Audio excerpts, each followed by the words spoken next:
Welcome. In this video I'm going to be taking a look at this CASMAN car charging cable for portable power stations. So this is provided to me by the distributor, but they're not compensating me for this video and they're not reviewing it before I post it. If you find this video helpful and you want to purchase one of these, I'll put a link to it in the description, and if you use that link, it helps me out a little bit and doesn't cost anything extra. So I'm going to take a look at it on my bench here up close, and then we'll take it out to the car and test it out. So let's get this out.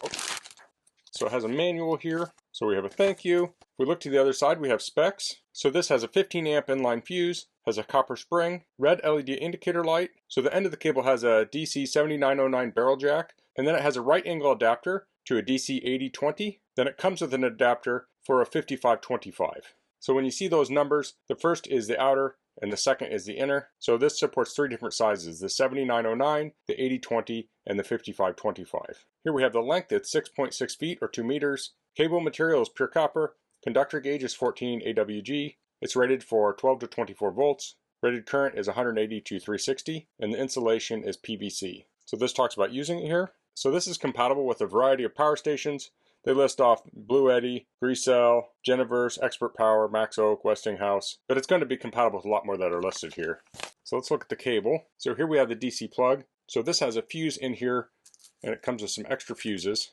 And it's tapered here to make it easy to pull in and out. If we look at the other end, we have the 7909, and then we have the adapter to the 8002, and here we have the adapter to the 5525. So to use it, that almost seems like it would fit on there, but you need to take this off, and this will go on here. It also comes with this hook and loop fastener, so you can bundle it up. And if you don't need it this long, you could actually even just bundle up a part of it, like tie that up to keep this slack. So here I have a power station, has a 12 to 28 volt input. So if we go here, so let's try that. So yeah, that fits in there. If I try the other one here, that will not fit. Now I have a lot of power stations that use the 5525. So here's a power station here that has the input right there. So that fits there. Here I have another power station. I'm not sure which one this uses. Let's just try. So I just wanted to take a quick look on my bench. Let's head out to the car and test this out. Okay, so I'm out here at my 2016 Subaru Outback. Now, like many cars, this has a 12 volt port in the back. This car actually has three. It has one in the dash, one in the center console, and one in the back. Now this is 2 meters long. So if you don't have a port in the back, like say you just have a sedan, you could plug this in the front and then maybe run the cable to the back seat footwell. So I need to unravel at least some of this. That ought to be good. So I'm going to plug this into the car, and I'll plug this into the power station. Now pretty much every car I've ever seen requires that you turn the car on to have power to this. Now typically that means you also want to have the car running, not just an accessory mode, because you don't want to drain your battery down in your car. I'm going to leave the car off just for sake of filming.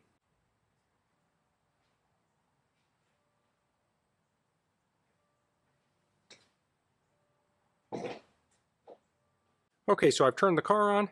We're drawing power from the 12 volts into the power station, and this is currently drawing 59 watts, so just under 60 watts. And it says at this rate, it will take 1 hour to fill this up, which is at 86%. So oftentimes when I'm on a road trip or a day trip, I'll take a portable refrigerator with me, and it plugs into a 12 volt socket. So I could plug that right into the car. Another way to do it would be to plug your power station in with a cable like this, and then plug your refrigerator right into the power station. Make sure your DC is on.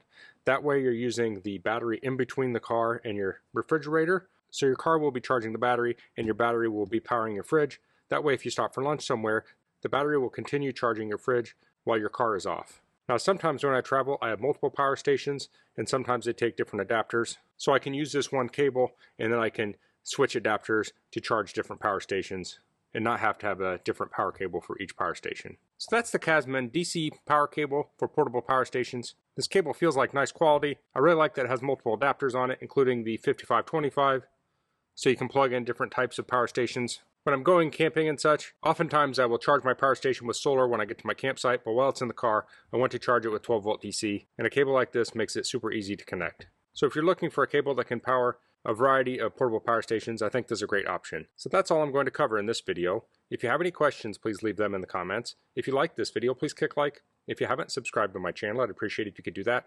And thanks for watching. Until next time, goodbye.